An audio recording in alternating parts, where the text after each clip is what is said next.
Let's go into the matter of decongesting our cities. It's as though the mayors, when they are given the position, their first move is to decongest. I'll start with you, the engineer, on this, because I'm sure you have some interest in development and planning and the importance of it. But we sit back and allow these things to fester. It goes into a community, and now we spend taxpayers' money to embark on such exercises. I am worried about this. I don't know about you. You know, there's this funny saying that Ghana is a crime scene. And we all laugh about it. Right. But seriously, if you sit back and look at it, Ghana is a crime scene.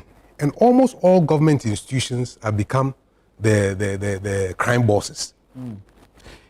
When this topic was moved, I deliberately went for this building regulations, 2022, LI 2465. What I see the MCs doing or the district assemblies doing is simply covering up for their failures. Because if you look at this law carefully, it determines how permits should be given, how things should be regulated to prevent, one, flooding. But a lot of people don't recognize this. So when the floods happen and things happen, then on an annual basis we come out. Let's look at LI 57. It says site coverage of building.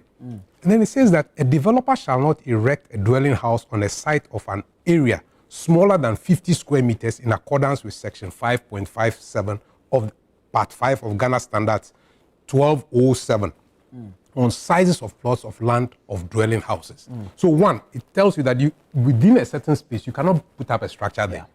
If it's 50 square meters, you cannot put up a structure in that space.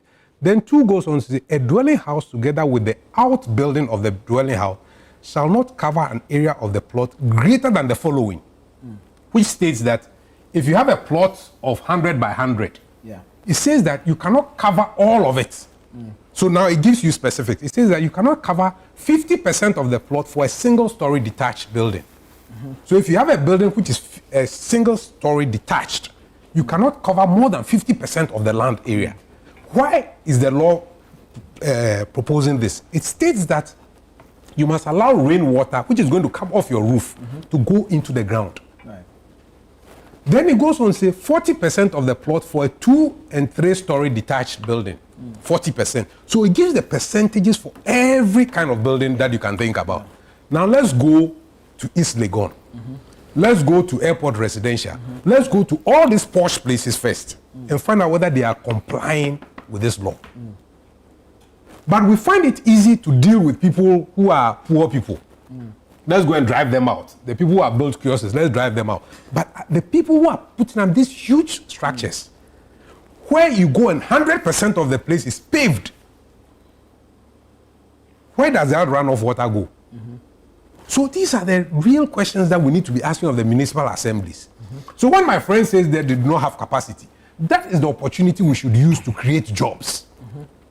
Because if you look into this law again, it talks about building inspectors and the capacity they must have to do a certain work to enforce these laws.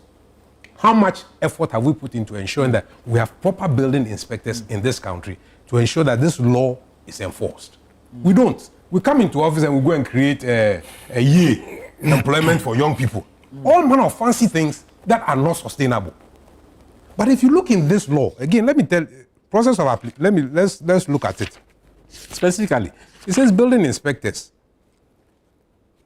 It says that one, let me just give you a typical example. It says database of built environment professionals, the regulation 29. It says a district assembly shall create a database of accredited built environment professionals who wish to operate within the jurisdiction of the district assembly. Have any of the assemblies created this? No. So a government comes in and all we do is run around and say, we must create jobs for them. Look, when this government came, what did they do? Quickly, we are going to have a team, a committee to walk around and check that there will be no flooding. What have we asked, demands have we made on the district chief executives in terms of enforcing these regulations so that there's a permanent solution to what we see? But we don't. Then it says that the district assembly shall publish the database specified in sub-regulation 1. When you have created a list of professionals, publish it. And then they are the people who assist you to enforce part of this law and the building regulation. But we don't do this. So for me, there are existing laws in Ghana to regulate and prevent largely the issue of flooding. But we don't enforce any laws. And then we make a show of law enforcement when floods happen. For me, that is not the way to approach it. Recently, there's been some clip circulating of a 1960 newspaper where the same heading, Accra floods. This is all there. So 60-something years on, Accra still floods because Accra's topography is known from an engineering point. Accra is largely flat. Accra is largely flat. So if you don't enforce major building regulations, you cannot improve your situation or you cannot manage it. So we know that people are building in waterways.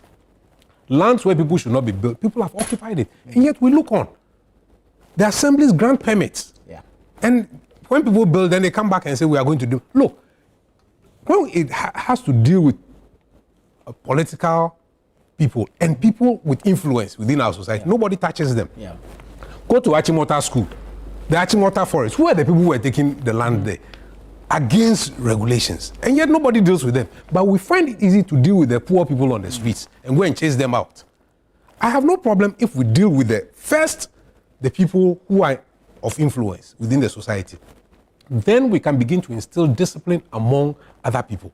But when we allow everybody else to go haywire, and then we are only being selective in the application of law, it doesn't help this country. Good, because like I said earlier on, the saying that Ghana is a crime scene is evident everywhere. Look, we live in a country where the use of motorbikes for commercial activity is prohibited under LI 2180. And yet, you have a party that is campaigning to come into office saying that we will legalize it. So they will amend the law. Yeah, no, but the point is, and then the government in power does not enforce the law. You understand? We need to be careful. We have enough laws to govern activities in this country. Right. But we like to make showmanship. That doesn't help us. Look, we are talking about development of estates and properties in this country. One, we need to ensure that if we control development such that things do not go bad. If we don't, this country is going down. The fact that you have a posh building doesn't mean that you have development. Right. Because these are the runoffs that are happening. And it's impacting. Then drains are not being resized. All manner of things. So Accra, for me, we need to look at, and we are exporting this disorderliness round the country. The district assembly don't have capacity, but every year when governments come, they multiply the inefficiencies of district assembly by creating more district assemblies. I mean, what are we doing to ourselves? We create more regions to no benefit. So we need to look at our laws and ensure that the people we appoint as district chief executives are competent and that the districts are being held liable for the things that they don't do right. But if we simply just do this showmanship of every year, when it rains, then we go out, then not more everybody display and say, oh, we are solving the problem, nothing is going to happen.